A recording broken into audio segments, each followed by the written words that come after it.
Good morning, Dr. Dhamdhare. I'm Shiza Akhtar, an intern at EduTV and also a 12th grader at Kalka Public School, Aleknanda.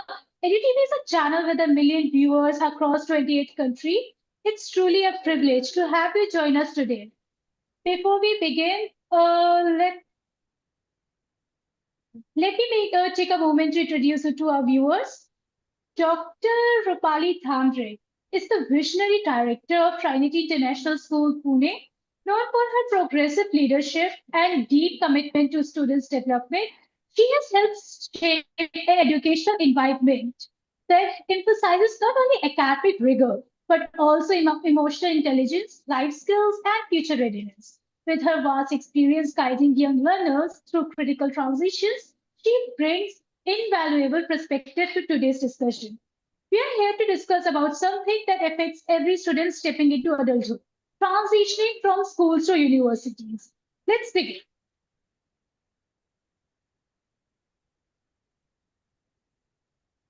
So now my question for you is that students often struggle to choose between a course they are passionate about and a university with a strong reputation. In your experience, how should students weigh these options to make a decision that supports both personal growth and career goals? Hello, can you just repeat your question, please? Sure, ma'am. So now, as you know, ma'am, student often struggles to choose between a course they are passionate about and a university with a strong reputation. In your experience, how should students weigh these options to make? Sure, ma'am. Sure, ma'am.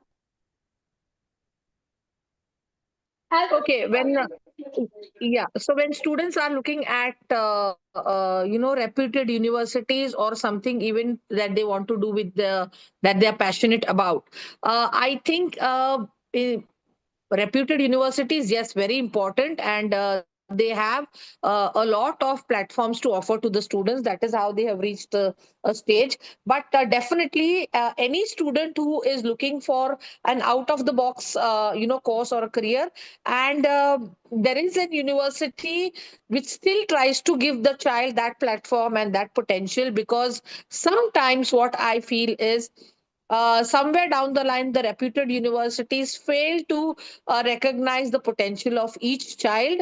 And so the child should basically get that kind of platform and, do justice to the time and the course the child has chosen.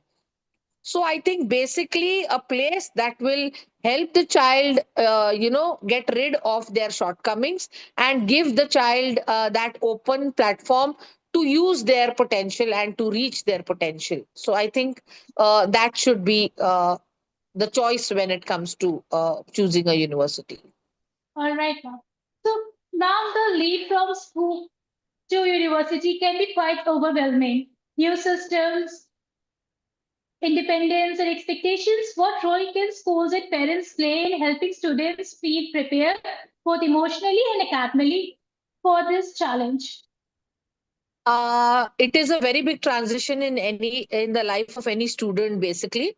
So of course there is a lot of emotional turmoil that the child goes through when the child is going through that big transition, because when you're in school you're still in a very set and a very secure kind of an environment, and then you're going out into the open world Yes, where ma'am. you're kind of on your own. It's not that there aren't people to help you out, but it gets a little overwhelming, because everybody is doing their own things. Nobody will really come and ask you, why aren't you at this point, at this point of time, and why aren't you there at this place at this point of time.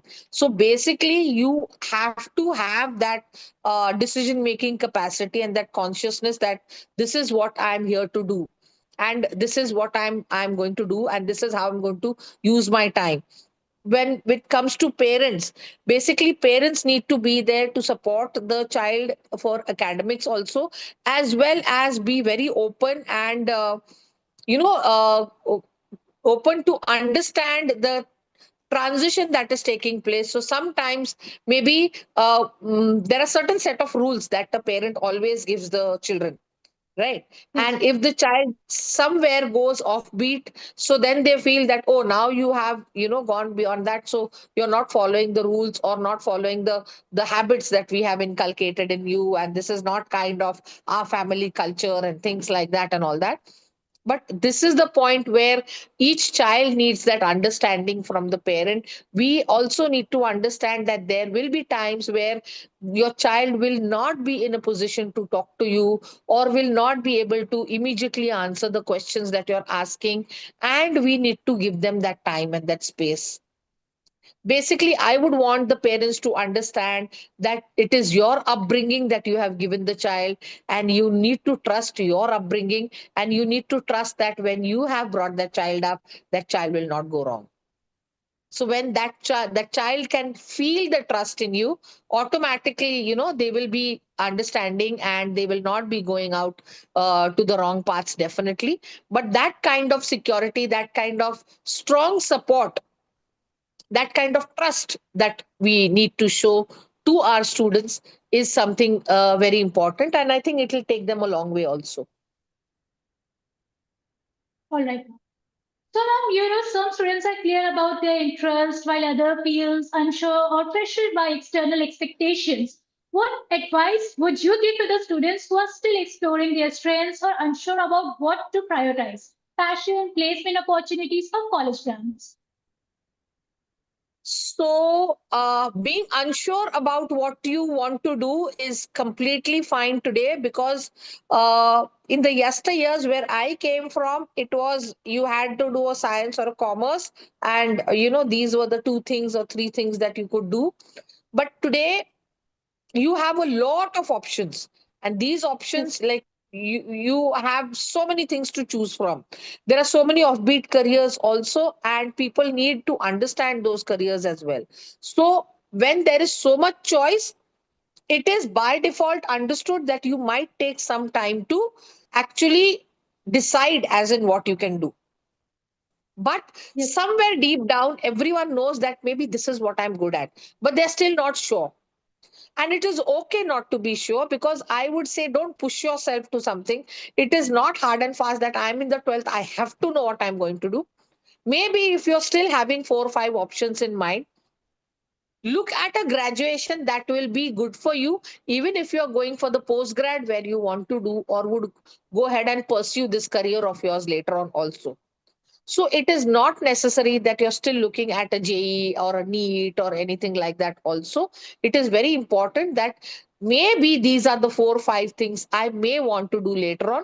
But if I right now, if I'm still not sure, I would look at a graduation that is going to help me pursue any one of those interests that I'm looking at, and then choose that and go ahead for it. And then there needs to be support for that kind also. Whenever I am going to a place and I'm looking at the university, so if what is my priority right now? Having a good campus, or I am really looking forward to having a good placement at the end of my course. So if that is my priority, then I will look at a university from that point of view.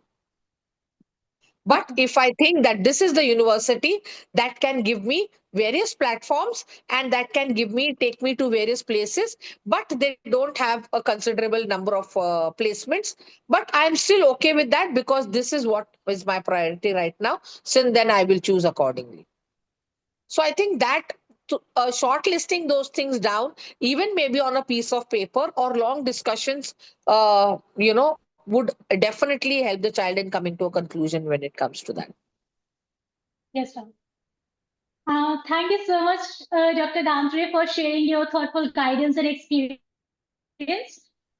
This transition from school to university is one of the most defining moments in a young person's life. Your insights will definitely help students and their families make more confident, balanced decisions. On behalf of EduTV and our viewers across 28 countries, thank you again for being with us. Wishing you and your students continued success. Thank you, ma'am.